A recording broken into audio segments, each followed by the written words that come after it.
My mom said I was un-American because I wasn't going to vote Kamala. And I was like, I can't do it in good conscience. You got Trump on the other hand, shot at one time. Then there was a plot to do him another time. And then there was another plot that nobody's talking about to do him another time. This man has gone up 3 times. He's like Teflon Don. What's going to happen? It's like a movie you can't stop looking at, but you don't want to be a part of. Hey, welcome back. I know it's been a long time. I shouldn't have left you. Kenn Morgan Xperience is back. So many things have been happening. Sometimes I gotta make moves off camera to make stuff happen in front of the camera. You dig what I'm saying? But I miss you all. And today we got a bunch of stuff we're talking about because November 5th is election day. Yay. Y'all know what I'm on. So, sit back. You got a bunch of stuff to talk about and I'm here for you, Kenn Morgan Xperience. Hey, it's election season. Man, so much to talk about. Let's start off with the contenders. You got your Trumps, you got your Harrises. How did Harris become a pertinent person at this moment in time? I have no idea, because I thought we were done with her a long time ago. You know what I mean? Because everybody remember, I'm not doing nothing just for black people. No, and now she's the vice president about to be the president. I don't know what happened. I sat there and thought you had to be nominated to get elected to the spot that she's in. But hey, America. Understand something real quick. Foundational black Americans are not, I repeat, are not feeling Kamala Harris. We're not. She's not getting the numbers from us that she wants. And everybody's like, well, why? Why aren't the blacks acting right? You know what I mean? The reason why is because she's not talking to us. She's talking about immigration. She's talking about trans, everything. And those are cool, whoop-de-whoop. But if you're not talking to us, you're not going to get our vote. We've been yelling since Obama, and even some of us before, like myself, we're talking about reparations. We want reparations. You know what I mean? The only time I see something moving about reparations is, and understand, Philly has a huge reparation thing going on. I'm actually part of the task force that the city government set up so that we can study reparations and see if it's a viable solution for the things that happen to foundational black Americans in antebellum slavery. Next thing, I know what you're going to say. Oh my God, reparations. Where's the money coming from? Where's the money for reparations going to come from? Oh, that is very simple. It's coming from the federal government, because the federal government had us in chains. The federal government can give us some change back, But the reason why we're not feeling the Democrats this year or last year or maybe even the year before is because nobody's talking to us about our real issues. They're talking about immigration reform. I'm not an immigrant. They're talking about abortions. I don't make baby mamas. So there's no reason for me to care about that either, I know a lot of people get miffed by some of the things I say, but this is what's popping on my mind. The reason why we can't get the things we need is because nobody wants us to have anything. You can come across the border last week on a leaky chicken wing, and now you got 20 grand sitting in the bank with great credit. I can't do that. I can't go to some other country and get that kind of awesomeness. Oh man, it's amazing what my ancestors wrought so that you can be here and do that. Now, if we're talking about reparations for foundational black Americans, then I'll talk to someone. You got Trump on the other hand. Trump, a lot of black people are gravitating towards Trump. Why? Because he's actually saying something that we actually like. Like, there's black people who are business owners. He's like, okay, he's a businessman, so he's going to get you some business. You know what I mean? That's what he's going to do, because usually when Trump is in the economy goes up because he's a businessman. For better or worse, I'm not judging that. I'm just saying, all right? And come on now, the boy got shot at one time, you know what I mean? And then there was a plot to do him another time. And then there was another plot that nobody's talking about to do him another time. This man has gone up 3 times. He's like Teflon Don, you know what I mean? He's like, that's what he is, Here's my thing. Let's just take race out of it. Let's take Don out of it. Let's do that. The simple fact that people are trying to kill a presidential candidate, there's something wrong. Okay, there's something wrong with the democracy. There's something wrong with the system. There's something wrong. Okay, this is unprecedented, and everybody's just like, oh, it's just news, and then we going on to the next story. Oh, another school shot up. Whoa, everything is. But he knows something, or he's going to do something that someone doesn't like, and someone I believe that doesn't like it is very powerful because of how close they're getting to him. You know what I'm saying? So he knows something, or he's pissing someone off, or something. But if you can get that close to him, when you can graze his ear, or you can have your stuff in a bush when he's only 25 feet away, you know what I mean? Like, come on, something's going on. And let's talk about the whole January 8th or January 6th. I forget when the insurrectionists stormed the Capitol building and whatnot. There's a problem here that it makes it okay for people to storm a government capitol building to overthrow the government and hang a vice president. There's something wrong. So I'm taking all the Trump and no, these people came into the Capitol building. You know, my thing is, if that was me, if I was president, okay, I would use our face recognition software because we all have it. You know what I mean? Every government has it. You find out who those people are and you bring them back to the Capitol building and you hang them. That's how you stop insurrectionists. It's like, this is what's going to happen. These people got off with a hand slap. You know what I mean? These people, oh my God, these people, the dude with the horns, you know what I mean? The happy dude with the furry horns, he was in jail. His mama was bringing him organic food because she said, and I quote, his stomach is too tender to eat prison food. He has to eat organic. And they were giving him organic food. You know what I mean? There's something wrong with this. You know, everybody said, well, Trump is a racist. Kamala can't talk. You know what I mean? Yeah, sure. But the fundamental system, pull them out the game. We got people shooting at a person trying to be president who was president. You know what I mean? And the fact that you can let a bunch of people storm the Capitol building and everybody go home and be like, it's all right. All right, nothing to see here. All right, cool. Because that's the way it is to black folks. That's what it looked like. Because if that was a group of black folks about to storm the Capitol building, you know what I mean? We wouldn't be able to step a foot on them steps. You know what I mean? If we bent down the tires, bow. That's how it would be. That's how we see America. You know what I mean? You know, you got peaceful protesters saying it's fucked up what you did to my man with the kneeling on the neck and the dying and the George Floyd. You know what I mean? We got tanks. You know what I mean? You got people actively storming, trying to storm the Capitol building in DC. No tanks, no snipers, no sharpshooters, no nothing.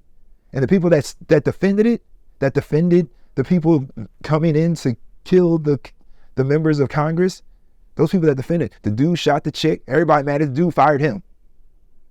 You know what I mean? She busted windows trying to get in, and he told her 3 times, hey, I'm put a bullet in your ass, better stop. What happened? Shoot her, she dies, he's fired. Another one of the police, you know what I mean? A young lady, she's getting swarmed. This one lady bust her in her face. She's bleeding, and she busts back. Her whole nose exploded. It was beautiful. The cop young lady, she got fired. Like, this is America. This is what we live in. It's an upside down kingdom. You know what I mean? It's an upside down kingdom. And then they get mad at men for being, you know, who want to lead, who want to do something positive and this, that, and the third. You know, when you actually doing something right, it's like, oh, why are you doing it right? Everything's going wrong. Why are you trying to do right? Come on now. I want to see better. I want to give better. I don't have any children, but I would love to leave them something better. I can't believe that I have to fight white supremacy and I might have to give this fight to my children. I might have to hand this off to my children. That fucking hurts. You know? I mean, I understand like how, you know, they had to keep handing it down to us because we didn't, but I'm actually fighting. I don't want to hand this to my children. I don't want them to have to fight this war. I want to fight this war for them so that they can have a better tomorrow. So they can see the promise, you know what I mean? So they can see the promise. I took the pitfalls, the perils, so that they can have the promise. You know what I mean? I don't have any children, you know, but when they do come and be running around, they don't have to worry about this. I just might have to hand this off to them. So I have to have resources for them to do that. And that's when my reparations come in. Everybody's like, well, if you don't vote for Kamala, you're voting for Don. And I'm like, no, I'm not. I'm not voting for any of them because neither one of them are talking to me.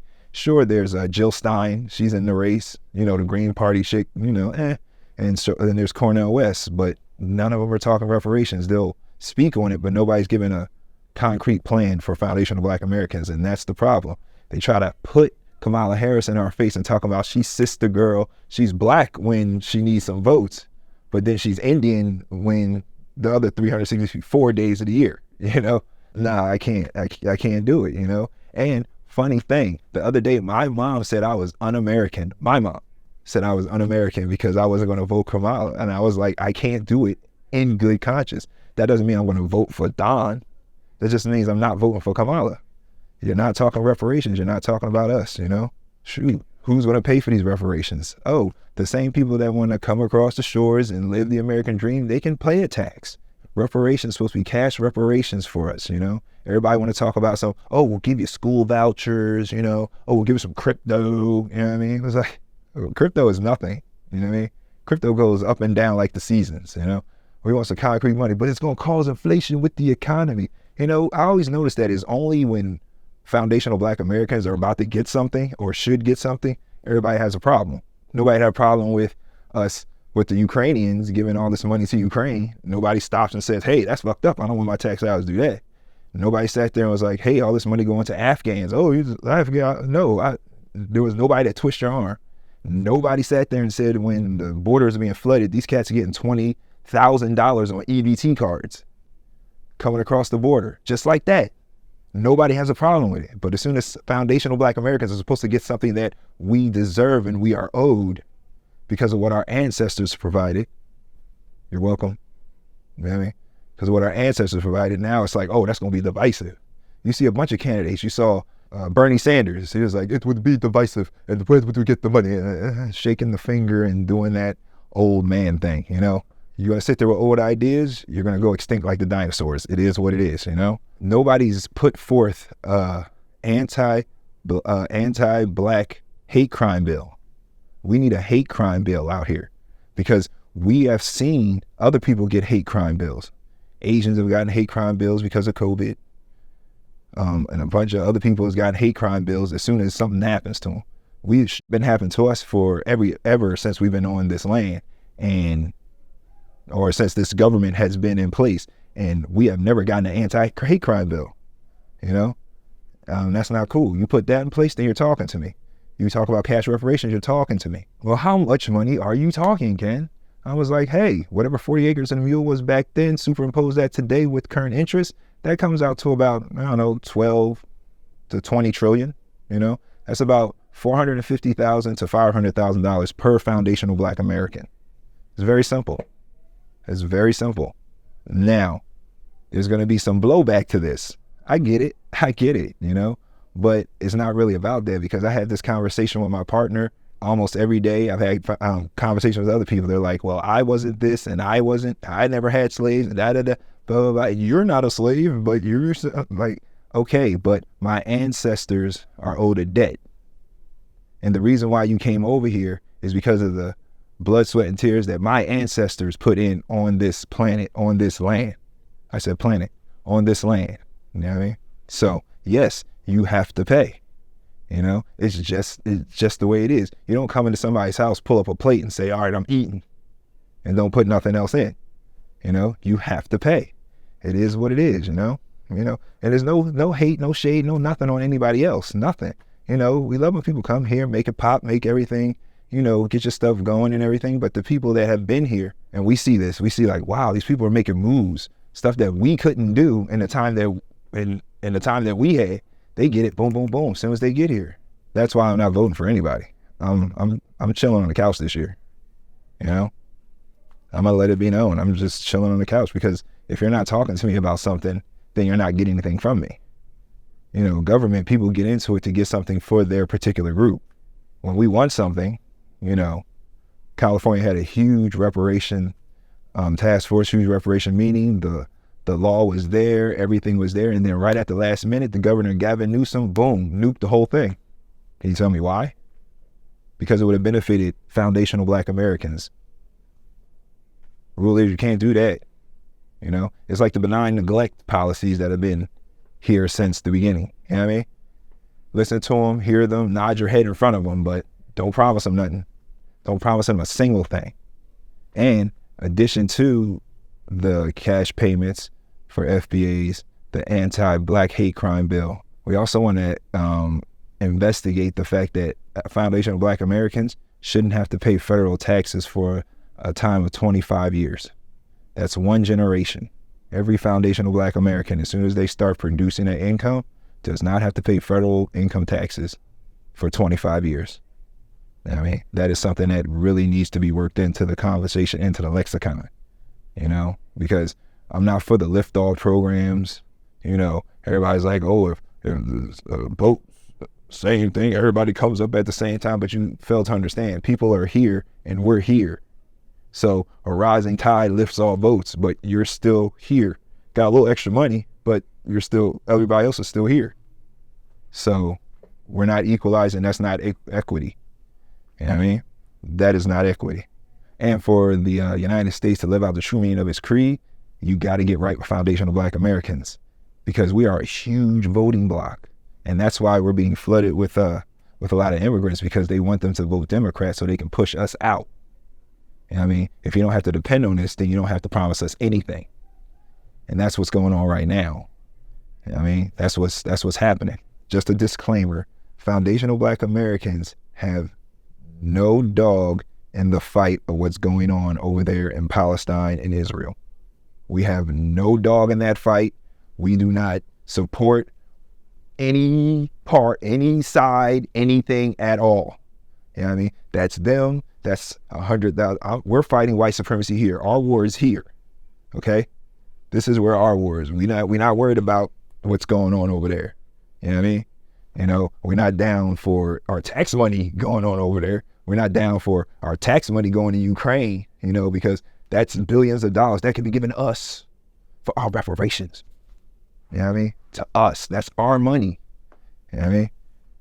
Yeah, man. Just wanted to put that out there. And another way to pay for the Foundation Black Americans reparations is to also tax the immigrants that are coming in, FBA tax. On your statement, it says FICA, it says Philly, it says city, it says state, it'll say FBA. Boom, right there. Got an FBA tax, took out $19.82, every one of your checks. Because if you're going to benefit from here, you got to put in. You know what I mean? And that'll be a huge term. But what are you going to do with the money when you get it? That's an excellent question. It doesn't matter what we do with it. It is our money that is owed to us. It doesn't matter what we do with it. You didn't ask the Japanese that were in internment camps here what they did with the money after they got the reparations from being in internment camps in the United States due to World War II. You didn't ask them. You're just like, here's your check, go on about your business. Boom, Sony pictures, Sony everything. You know what I mean? That's what they did with their reparations, or that one man did with his reparations, But you didn't ask him, he just did it. You don't ask anybody else, what do you do with money that are given to you? The only time you ask is when it comes to us. But guess what? No matter what money goes to us, we're going to circulate it throughout the country and throughout the economy, because we have no ulterior ties outside this country. So all the money that we get from this country is going to be circulated in here, which will move the economy. Isn't that what we need? We need movement on the economy, right? So it doesn't really matter. If somebody wants to smoke it all with crack, somebody wants to buy rims. Do people still buy rims? If somebody want to sit there and invest in a business, start a barbershop, start a software firm, then they'll do that too, But no matter what, it's going to be circulated in the country, which will benefit all of America. Isn't that cool? We're solving problems. You know what I mean? Boom. And I've always thought if this country wants to live out the true meaning of the creed, foundational Black America is going to have to save this country from itself. I mean, you see what's going on, people. You see. Oh, and let's talk about your boy Obama. Let's talk about that special Kenyan guy. He was sitting there chastising Black people one day. I'm watching this, and he's like, you don't have the furry from when I was there, and you need to sit there and give her that same love, that same fear that you gave me. I'm like, but why? You didn't do anything for us either. You had 8 years. 8 years, you did nothing for us. You know what I mean? We were getting our asses handed to us by race soldiers. You gave the cops a Blue Lives Matter bill. We're getting our asses handed to us. And then you're going to come in the 11th hour and chastise a bunch of Black men about why we're not voting for Kamala Harris because of what she hasn't done, what she said she ain't going to do. And now you're going to sit there and chastise. You don't have the right. You need to sit your ass down, homie. Go on back with Bo and the dog and the cat and just sit your ass down. That's all you need to do, homie. That's it. You're done. You have no pull around foundational Black Americans anymore because you did nothing for us. You had a chance. You could have did big things. But nah, man, you decided to just keep benign neglect and keep doing the same thing. So we ain't got nothing for you. So go ahead, sit down, go home, have yourself a Coke and a smile. When it comes to foundational Black Americans, who are they? They are people who you can trace back our lineage back to the killing fields of the American South and slavery. All right. If you can find yourself on the 1860 census, you can find your parents, you're a foundational Black American. A lot of people try to cosplay as us, Shout out to your girl Kamala Harris. Like I said, she's Black when she needs us, and she's Indian and whatever else when we out of sight, out of mind, But if you, as a foundational Black American, and you think you are, you can always go into the different, ancestries and stuff like that. But if you can just pick up some documents or look up some documents, you can find your family on that census, because we're all livestock, we're all freaking property. So if you're on that, you're a foundational Black American, And I'm pretty sure you can ask your grandmother, it's like, hey grandma, where are we from? Or your aunt or something. It's like, yeah, like my family. I was like, how the hell did we get all the way up here? She was like, oh, well, my grandmother came from Virginia, and she came up here with a white family to watch their children. She came all the way up to New York. I was like, and that's how my family ended up in New York State. I was like, I never knew that. So you can find your family. Just ask the elders of your family. You know what I mean? When it comes to taking our votes for granted, yes. And I'll tell you why. Because we allowed it. We allowed it for so long, dude. Back in the 60s, we were marching for civil rights, whatever that means. You know what I mean? Because civil rights, I never understood what that meant. I can understand reparative rights. I understand that. But civil rights, it just doesn't compute. Once we started voting Democrat, and I believe it was one of the presidents says, as soon as we get these niggas voting Democrat, we'll have them in our party forever, for the next 100 years. I forget which president that was. It was one of them. And sure enough, once he passed the civil rights law and we were beholden to him, that's when all of our grandmas, great-grandmas was like, okay, well, we're going to vote Democrat all the way down because they gave us the 13th or 14th Amendment. They gave us civil rights and stuff like that. And that's the way it's been.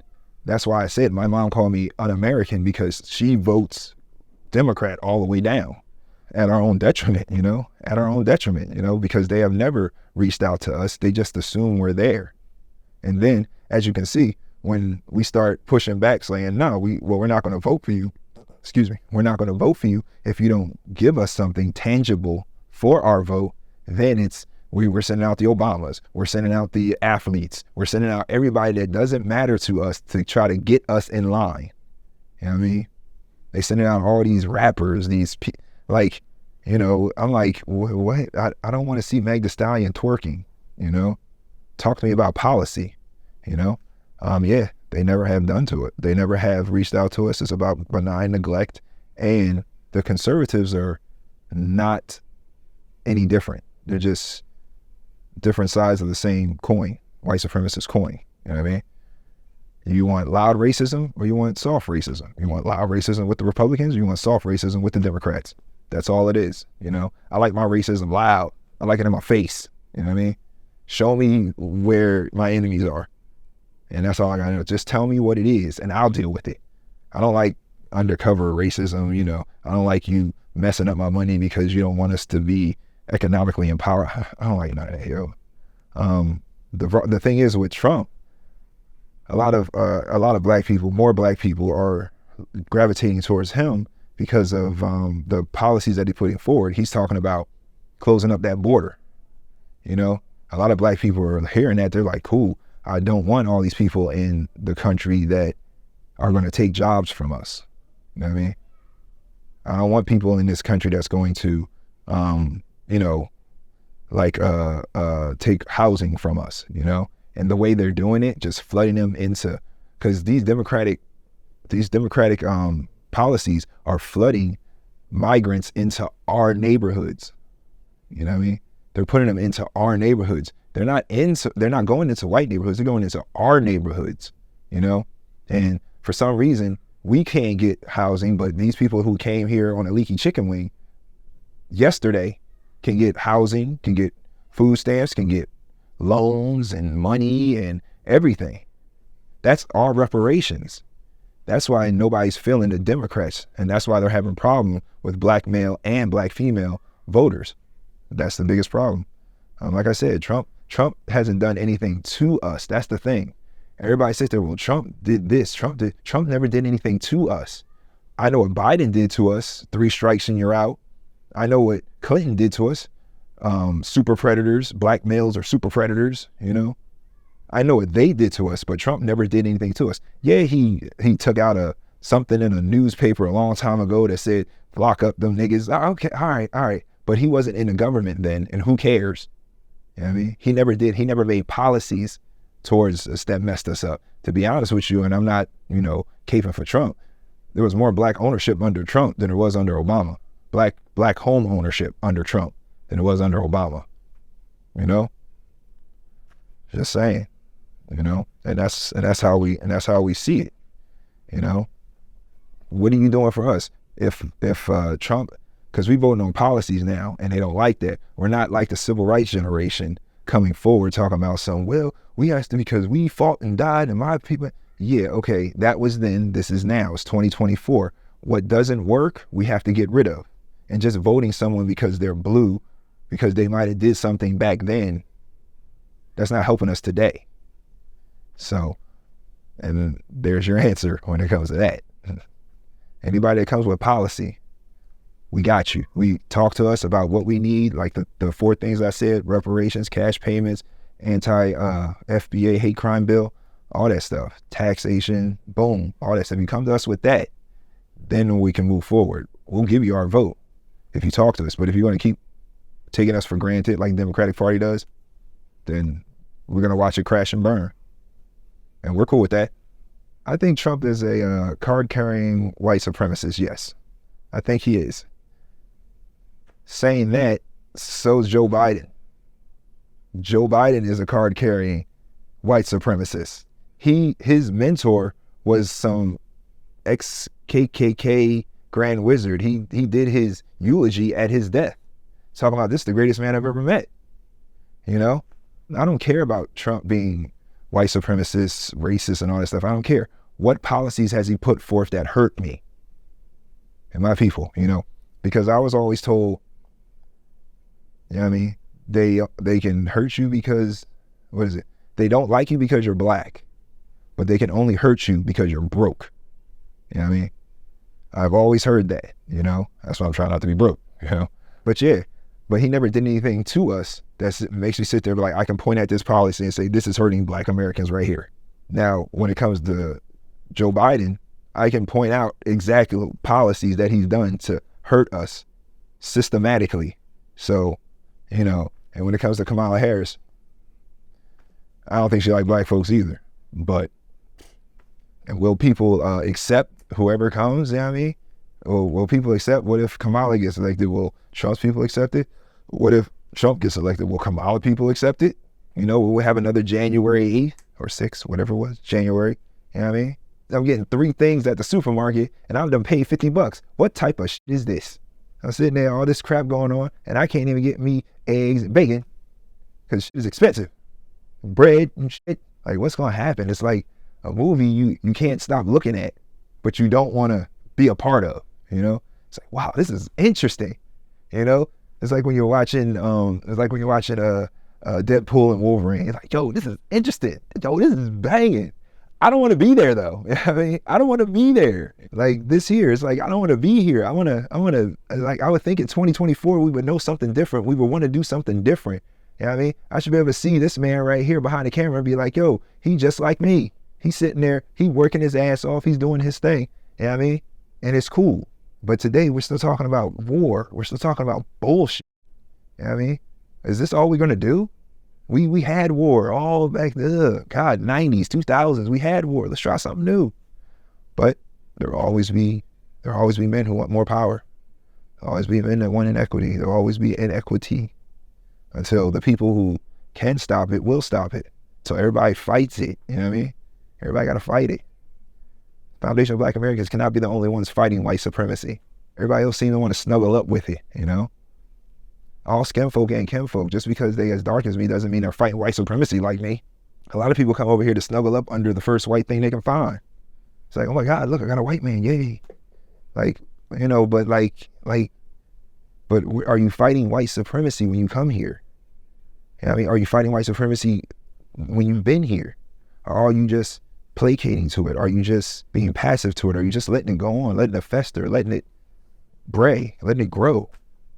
You know what I mean? I feel like Foundation of Black America is the only one who's fighting. Everybody else is just want to get here so they can like soak up all our resources. That's what I feel, you know? I'm not saying everybody who comes here, because I got some banging friends that are from abroad and they are amazing. Even they say this is some bullshit. Even they're saying like, yo, what the hell is going on, Ken? When I got here, I had to do this paperwork. These cats walk over and got a credit card for 20 grand. I was like,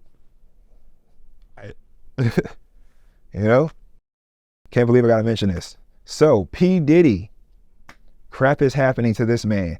You know, my take on it is we all knew he was having freak off parties. Everybody knew that.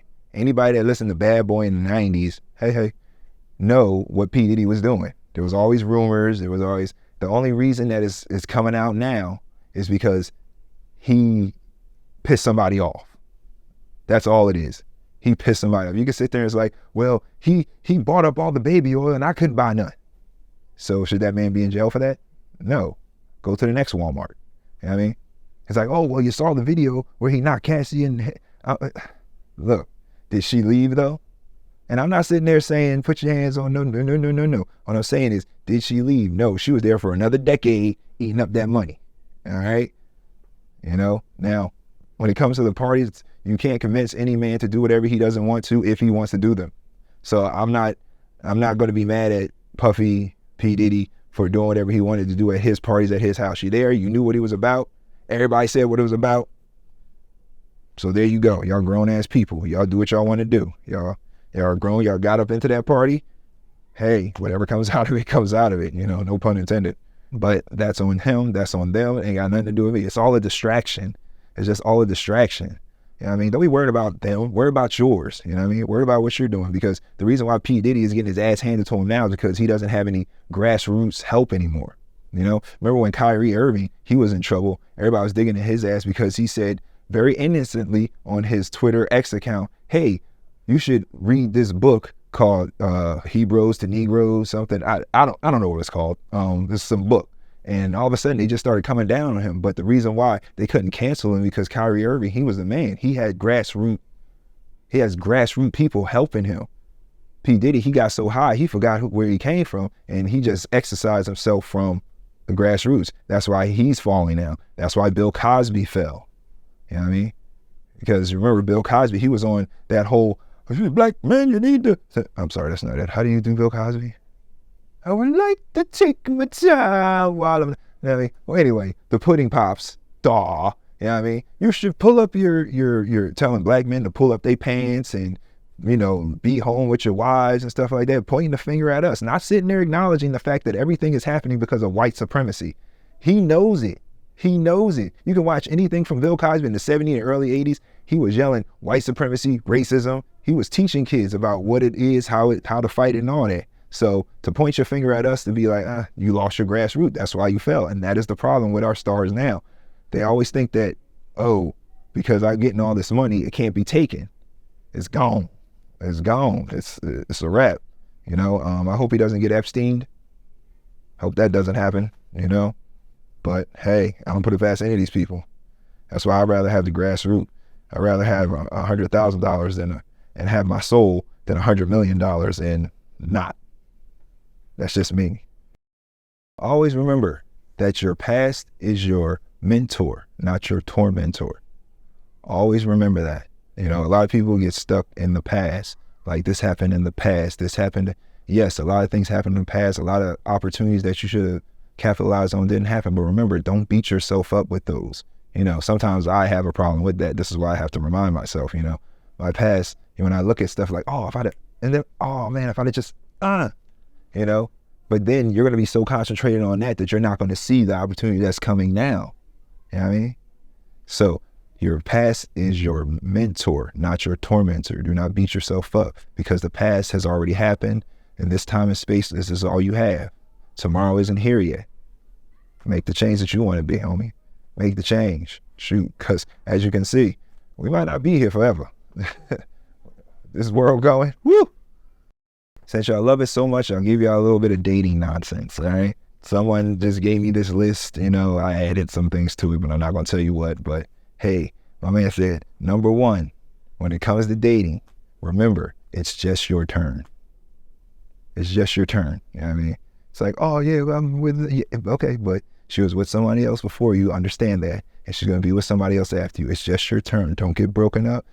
Don't let it eat you up. Just understand. It's just your turn. That's number one. Number two, when it comes to dating, understand, equity means nothing to a woman. Equity means absolutely nothing.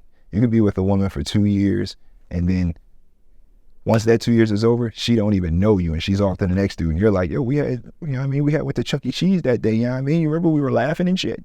Equity means nothing. Whatever you build up with that woman, that is from there, and that is it. When she's gone, she's gone. The equity that you put, like a dude will put equity in the house. Yeah, we have equity in the house, but when you put equity in a woman, it does not matter because women don't value equity. Women value the here and now, and then what's going to happen soon. Understand it, so that you don't get all freaked up in your mind and become angry. You know what I mean? It's not even that serious. Hell, number three is the easy one. Listen to what she responds to. Never listen to what a woman says. A woman will respond to, yeah, I want a man to treat me good and all that, but then you got a dusty dude coming over and knocking the bottom out your ass at 11:30. No, she responds to that dude. She'll lie to you about what she wants. Never listen. Always listen to what she responds to. Number four, the woman that you had yesterday may not be the woman that you have today. All right? That's kind of like a pull from the equity thing. The woman that you had yesterday, loving, that might not be the woman that you have tomorrow, because it's about how she feels in that time and space, how she feels about you, how you make her feel. If one time she's like, oh my God, I love you, then the next time you don't even know who this woman is and the way she's talking to you, because who she was then may not be who she is now. You're just gonna have to understand that.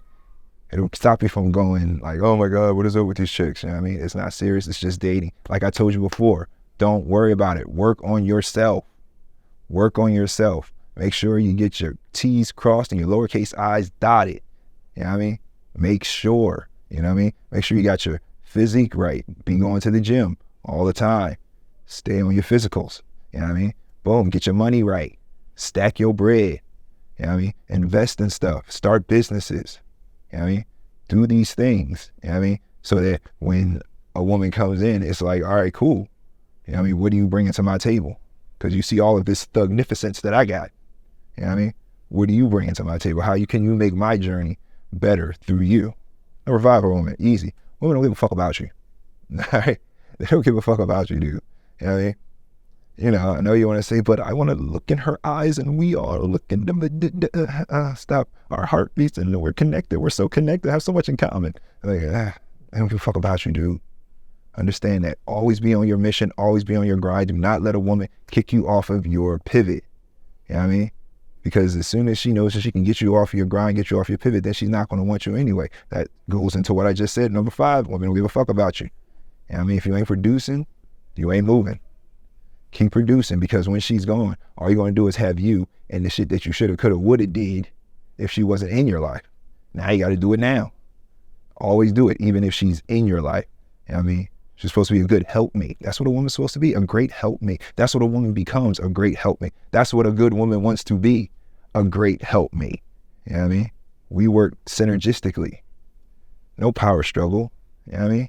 It's supposed to be me and you versus the world, not me versus you, and then I go outside and I got to take on the world too by myself. Why are you in my house? Why are you in my life?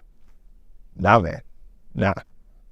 Election day is going to be a beast. You know what I mean? We're going to see. It's going to be interesting. It's going to be interesting. After November 5th, hopefully the Kenn Morgan Xperience will still be here. The bombs haven't dropped. You know what I mean? We're not in World War III. You know what I mean? Hopefully, but hey, it's been amazing. It's been amazing having you here on the Kenn Morgan Xperience. I know, like I said, it's been a long time. I shouldn't have left you, but hey, I'm trying to rise and on the incline. You know what I mean? I'm trying to get better every day, but I'm here. You know what I mean? I'm going to be here more. And if you have any questions, like, subscribe, and comment down there. hey, hit us up. It's going to be a great year. It's going to be an interesting year. Kenn Morgan Xperience. Yeah.